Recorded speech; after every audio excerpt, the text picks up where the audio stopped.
Hey everybody, Wendy Sellers here, the HR lady. I am here today to share with you a conversation that I recently had with a friend slash client that was asking, how do I inform someone, whether it's a coworker, a client, or, just a neighbor? How do I inform them that they made me feel uncomfortable or they made me feel disrespected?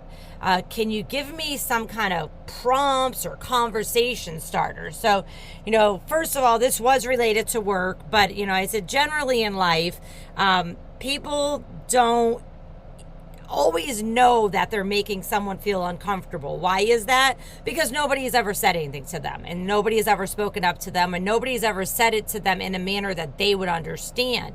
And so I always say, use things like I statements, like when you said that, you made me feel. So I feel this way when you say that. So I guess you can argue with somebody's feelings, but for the most part, somebody's feelings are what they are, whether they're insane or they're like, oh, you got a good point there. So I always try to say something like, I've been feeling a little bit uneasy about some of the things that you have said to me or some of the actions that have been happening. When you say X, it makes me feel disrespected. I have a lot of years of experience. I went to school for a very long time, and I feel that you don't respect me as a professional or as your peer. I'm sure that's not your intention, but I want to let you know about my feelings. So it's more the I statements, my feelings. Other things that you could say, especially if you're requesting them to change their behavior, but you don't want to go the official route, such as HR or management yet. I value our interactions, but there's something I'd like to talk to you about. When you say X or when you do Y, it makes me uncomfortable. Can we find a different way to handle these in the future?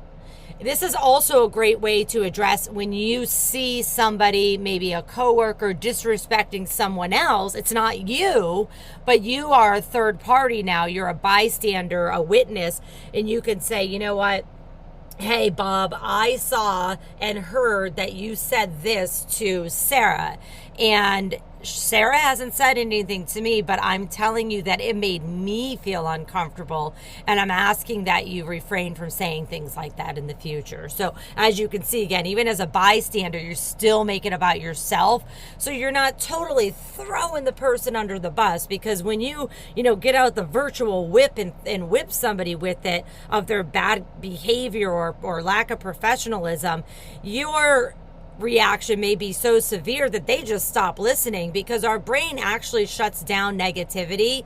So if you're always coming at a coworker, a friend, a neighbor, a family member with negativity, their brain sees you coming and kind of shuts it down already. So you have to be very calm. You have to do things as private as possible.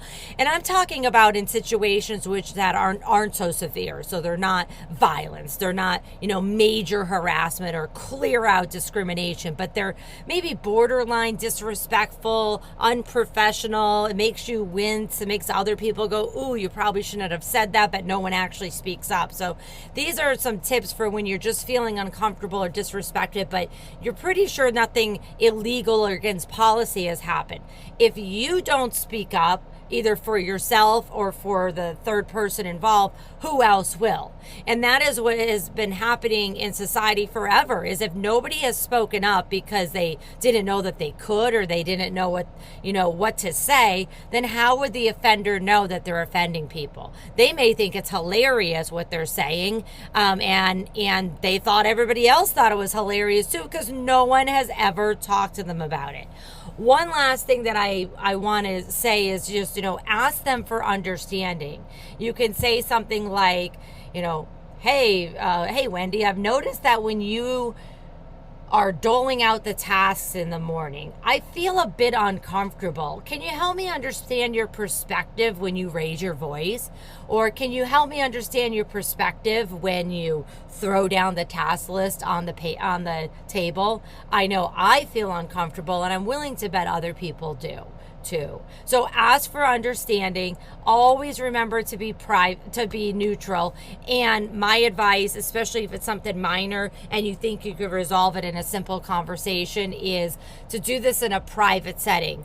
One last thing that I would say to walk away with today is, if it does not get resolved after the first time and you have to have a second conversation, follow up that conversation in a quick email. Hey, Wendy, thanks for chatting me today about X topic. I'm glad we can come to a resolution and that you've agreed to do this and I've agreed to come to you if there is any more issues. Why would you want to do that? When we see things in writing, it's like, whoo, this was actually serious. Additionally, if it's in the workplace, you now have something in writing to show a manager or human resources if you have to take it to them on the next level, say the third time somebody does it and you've already talked to them twice and documented it once between you and them.